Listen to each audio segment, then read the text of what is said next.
लेकिन नहीं, रामायण तो राम जी के आने की कथा है, उसके अंदर राम जी की कहानी है।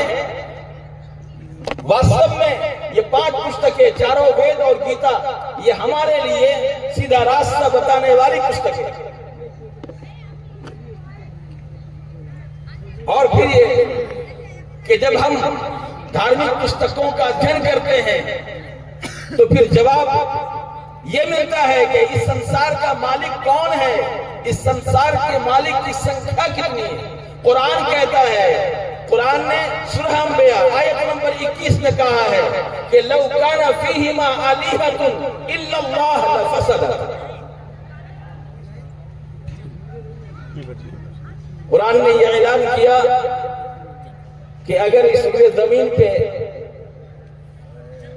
एक खुदा को छोड़कर अल्लाह के सिवा और कोई माबूद होता तो जमीन में फसाद बर्पा हो जाता।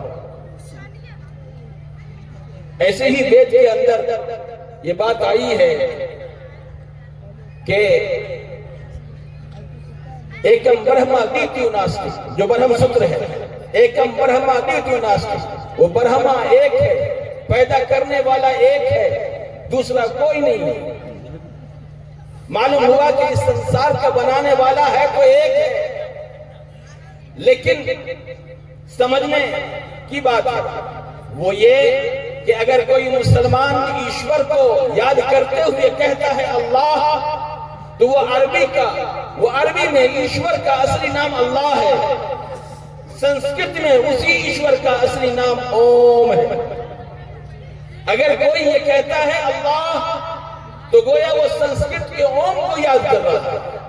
अगर कोई संस्कृत में कहता है ओम तो गोया कि वो अल्लाह, अरबी के अल्लाह को याद कर रहा है। लेकिन उसके गुण बहुत सारे हैं और गुणों के अनुसार उसके नाम भी बदलते चले गए।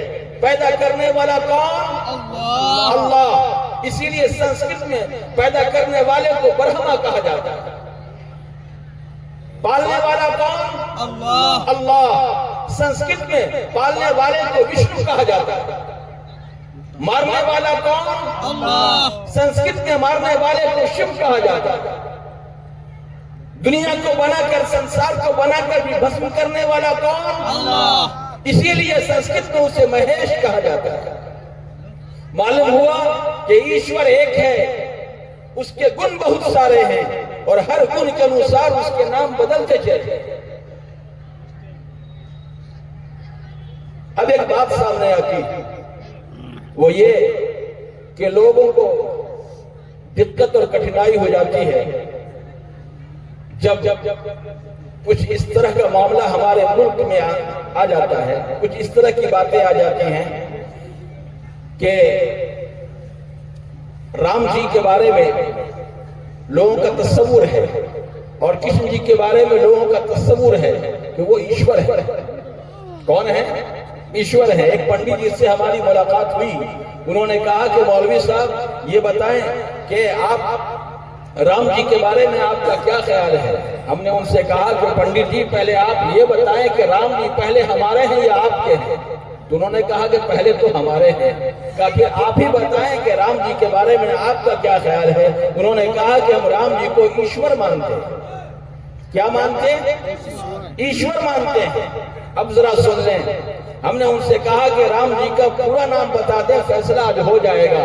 उन्होंने कहा मर्यादा पुरुषोत्तम रामचंद्र जी महाराज। यानी वो कौन है? मर्यादा पुरुषोत्तम, ये पुरुष में उत्तम है, वो आदर और सम्मान के काबिल हैं, लेकिन वो ईश्वर नहीं हो सकते, क्योंकि जो पुरुष होगा वो ईश्वर नहीं होगा। उसके बाद उनसे कहा कि चलिए ये राम जी की बात है।